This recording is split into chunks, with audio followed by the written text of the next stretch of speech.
قل إن تخفوا ما في صدوركم أو تبدوه يعلمه الله ويعلم ما في السماوات وما في الأرض والله على كل شيء قدير. يوم تجد كل نفس ما عملت من خير محضرا وما عملت من سوء تود لو أن بينها وبينه أمدا بعيدا الله ويحذركم الله نفسه والله رؤوف بالعباد.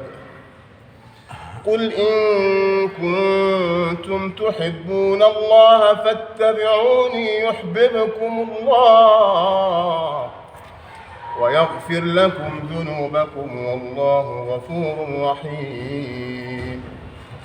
قل أطيعوا الله والرسول فإن تولوا فإن الله لا يحب الكافرين. إن الله اصطفى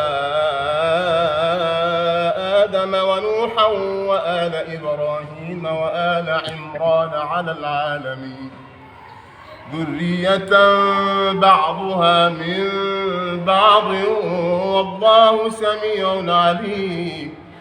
إذ قالت امرأة عمران رب إني نذرت لك ما في بطني محررا فتقبل مني إنك أنت السميع العليم. فلما وضعتها قالت رب إني وضعتها أنثى والله أعلم بما وضعت وليس الذكر كالأنثى وإني سميتها مريم وإني أعيذها بك وذريتها من الشيطان الرجيم. الله يفتح عليك مولانا. فتقبلها ربها بقبول حسن وأنبتها نباتا حسنا وكفلها زكريا. كلما دخل عليها زكريا المحراب وجد عندها رزقا قال يا مريم أنى لك هذا؟ قالت هو من عند الله إن الله يرزق من يشاء